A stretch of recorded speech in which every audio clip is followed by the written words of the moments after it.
I in fact tweeted about it saying if there's a 13-year-old getting into the IPL, there's a lot of money. Maybe parents are going to be in charge of that money. But what is the guarantee that that whole thing is going to the child or for the sake of the child and the child for the planning for the future? Somebody could take it. Job opportunities are not much. I'm going to be very honest. The only organization that employs women cricketers at the moment is the Railways. Cricket is similar, but they have a lot of league system. They have a lot more matches and opportunities. With the women, it's not as much. At least not yet. 24 hours is not enough, is what everybody says. They say that when they feel fatigued, when they've not got enough rest.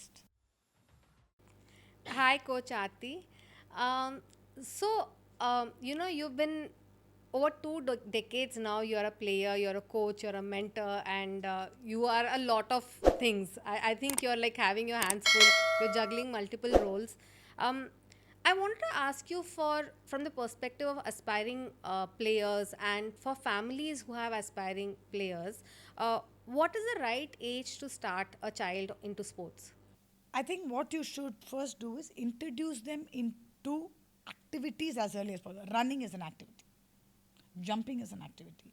So give them the opportunity to run, jump, fall as early as possible. But if you are going to push them into being into one sport,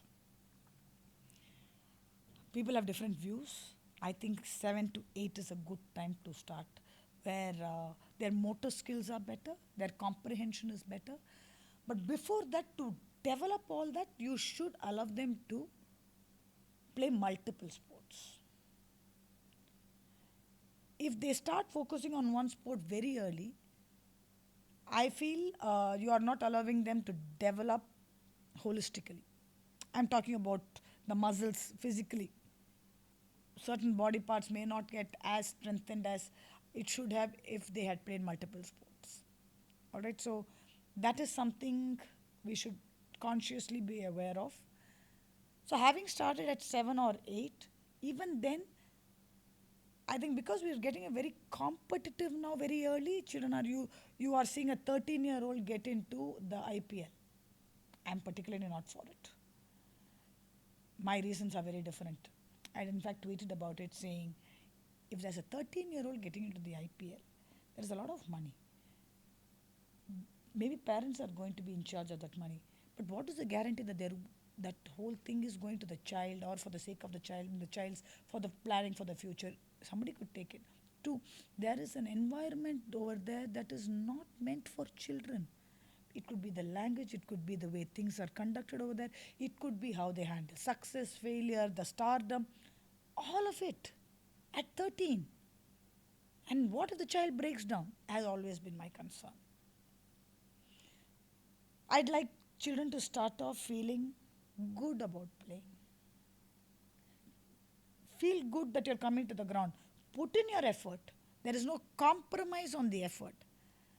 Which means that as coaches, I also have to be able to appreciate the effort.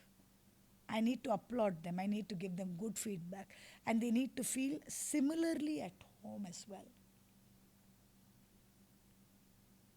That's definitely a must. I think they should feel appreciated at home for the small things that they do. Waking up in the morning. 8-year-old waking up at 5 in the morning, I think needs appreciation. I mean, it's so difficult for us. So give them a pat on the back. I think that is where the whole thing starts. Then you will see them getting motivated. They set the alarm of themselves to wake up is your biggest indication that you've done things right. And how does if okay, now the child has decided I want to be a sports person, the family is okay, what are the steps one should take to start going into professionally into the area of sports? So you first need to ensure that where you are going for that particular training is ideal for your child, which also means that it's ideally not just in terms of timing and all that, facility wise, coaching quality wise, and the child is hearing the right things. Two, it's not just about playing, it's also about the training aspect of it. How much are you training for it? What kind of training? I'm talking about the fitness aspect, also needs to be considered. Third, the nutrition aspect. If you've decided to go professional, you need to ensure what goes into the gut is as important as who coaches you. It's very, very important. And the last point, the most important, how much recovery is your child getting in terms of sleep? Are you overworking them? Do you know that there is a balance that needs to be maintained? Is your child getting sleep? Because as a sports person, say they're also doing school. So they wake up at 4 in the morning, they train till about 7, 7:30, that's 3.5 hours. From there they go to school and then come back into training, and then they come back home, they do their homework. It's so much. The fatigue levels are so high. You have to ensure, therefore, that they get enough rest. So that last part is the place where we all think that this is not, we 24 hours is not enough, is what everybody says. They say that when they feel fatigued, when they've not got enough rest. These are the 4 points I would say are key. Where you train, the order is very different. Prioritizing can be different at different times. The way you train for the sport, the way you train to get better at the sport, which is your fitness aspect, your nutrition aspect, and your recovery aspect. In terms of uh, being visible to be picked to play larger league games, does do the kid and the parent have to register themselves onto some online cricket portal, or how does it work? So, how cricket works is, I'm talking very specifically women's cricket over here. Men's cricket is similar, but they have a lot of league system. They've got a lot more matches and opportunities. With the women, it's not as much, at least not yet. There is an inter-district that happens around this time, for which that is January. It's happening past couple of years. So to be a part of the district team, you need to register yourselves, I think, sometime in October. And then they conduct selections. Each of the districts have their own selection methods. And then there's an inter-district play. And in the last 3, 4 years, the way it's been going is, yes, this is there. This inter-district is there. Apart from that, in the month of May, there is an open selection information that comes out on the TNCA's website and as well as in the newspapers for various age groups. So all the age group categories there is eligibility criteria. If you fulfill that criteria, you can register yourself in the website. It's all online now. You need to submit your Aadhaar card, proof of that you are born in Tamil Nadu, your birth certificate, your school's mark sheets, and all that, and a picture of yourself. All of this needs to be uploaded, and then you will be given a certain slot to come and give a tryout. In that tryout, say you're selected, then you go through the selection process. You could be in the list of probables getting into the round robin stage. From there, you keep, you know, uh, reducing the numbers finally until you get to the team. This is typically how it happens. There is no league cricket system for women yet, but there are a lot of private tournaments that keep happening if you want to improve your skill level, for which you need to be associated with some team that's participating. For example, I have a couple of teams that we participate. That's also because I run an academy, which allows me to participate. There are others who again run academies or could have players come from different pockets. They could find a place for themselves if they want to play. So all of it is expense. None of it is free, except when you get into selections for the district and the state. All that is taken care of. Over there, you don't pay anything. But in order to get there to that stage, you have to train for it, practice for it. In terms of monetary opportunity in cricket, is it really sustainable for a girl or a woman to pursue this as a career and earn like she would earn in a normal job? Not much. I'm going to be very honest. The only organization that employs women cricketers at the moment is the Railways. There is no other organization, government or otherwise, that employs. Apparently, in UP, I heard yesterday that there is an opportunity for you to be in the army. I Because men do join the Yeah, army. there is SSB, there is the services, but recently it's been happening. In fact, only yesterday I heard about it. So there is an opportunity there, but not very well known, evidently. Railways is the only other employer in India as a government organization. There are no private organizations that employ women. Earlier, banks used to do it, they've stopped doing that. So all your earning comes only from playing. Is it enough to call yourself a professional and get into it? Not yet, but then people have to call themselves professional the minute you play for the state.